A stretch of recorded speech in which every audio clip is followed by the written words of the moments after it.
This is a second part of chapter 3. In the first part, we studied about the fishbone diagram. Now, here in this part, we'll study about the next tool of quality out of 7 tools, and that is histogram. Histogram is nothing but bar chart used to graphically represent groups of data. So, first, we'll see what is histogram, then the idea will be very clear to all of you. So, this is a histogram, and you must have seen it many times while watching a cricket match.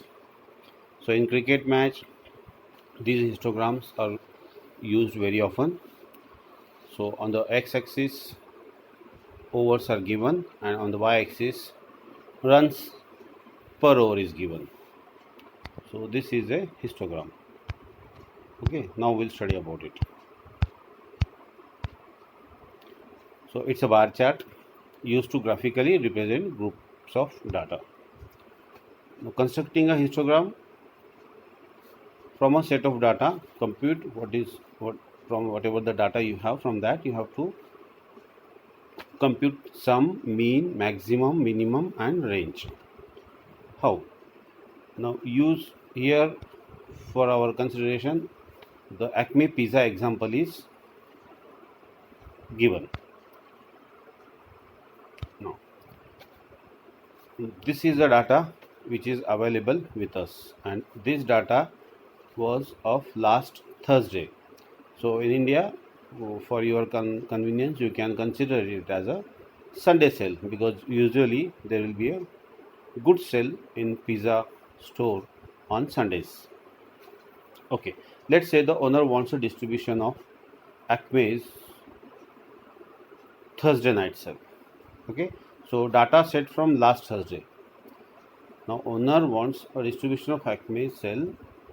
Instead of Thursday you consider it as a Sunday. Now suppose say it is a Monday today, and then we want to predict the sale of pizza on coming Sunday.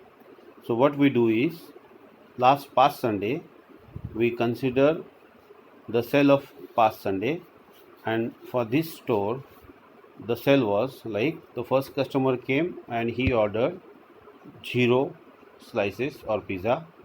Second customer came, he ordered 2 pizzas. Third customer came, he ordered 1, 2, 2, 4. Likewise, these many customers, they came into the store, and these are the orders which are given by the different customers. Okay, now this is the data which is available with us. Now from this we have to calculate what is the mean and what is the maximum number of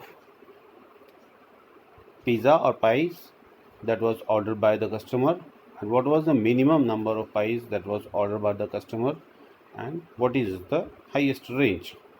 Okay, now after knowing this we have to plot it likewise. Okay, on y-axis you take times ordered, how many times 2 pies are ordered or 2 pizzas ordered, and on x-axis you consider the number of pizza or pies. Okay, now here the order of one pizza was given by 33 customers. The order of 2 pizzas were given by 65 customers. The order of 3 pizzas, 8 customers. The order of 4 pizzas, 12 customers. So likewise, after computing a data and making a bars and making a chart of it, or making histogram, it's a bar chart. So what we come to know is the easy presentation.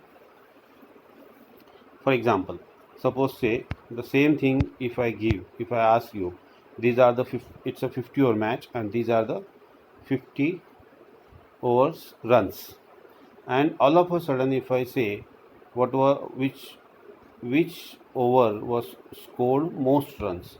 So from this data it will be very difficult. We have to find out, and it will take a lot of time, and it will be difficult for us. So if we compute data and make a histogram, that will be very easier. From this we can easily say which over was scored more runs and there was no run in whichever. So this helps us to okay, this helps us. Okay, now this is the pizza example and this is the histogram. So from here we came to know that two number of pizzas were ordered most of the time. Now now constructing a histogram, how is this helpful to Acme store? Two slices of pizza, most common order placed by the customer. Now we came to know that two slices of pizza were mostly ordered by the all customers. Okay, distribution of sales useful for forecasting next Thursday's late night demand. So what will be the next Thursday, or you can catch next Sunday's demand. So from this, what we can conclude, or what we come to know is that next time the usual practice, the usual trend is most of the customer they give order of two pizzas. So we can be prepared next Sunday with more number of two pizzas, or the quantity required to make pizzas, we can have that more stock of those two pizzas. Okay, so this is how we can solve the problem by histogram, by making a histogram. Next is Pareto analysis. It is mostly similar to the histogram only. It is very similar to histogram. Use of the 80-20 rule. Use of percentage to show importance. So what is that? Now here again same example we'll see here. Okay, slices. These are the slices. These are the pizzas. And frequency 0 were ordered by only one customer, and one pizza was ordered by 33. Two pizzas were ordered by 65 customers. Now here percentage we will calculate, and then weightage will be given to that percentage. For example, what this is histogram, we plotted histogram as per the number of pizzas ordered, but here we will give more weightage to the 20% of the 80% of the problem, that is mostly two number of pizza is ordered by the customer. So that will come first because more weightage will be given to the two number. Second, one number of pizza, and that was ordered after two pizza, so a bit less weightage will be given to the one. So likewise weightage will be given. So what they say is 80% of the problem they arise from the 20% of the reason. This is called as a 80/20 rule. So use of 80/20 rule. So 80% of the problem are because of the 20% of reason.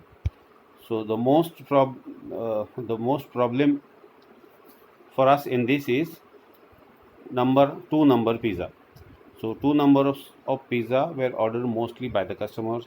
So that is the 20% of our reason, and it contributes to the 80% of the problem. So likewise Pareto analysis, we plot a graph. Okay. Now next flow chart that we will study in the next lecture.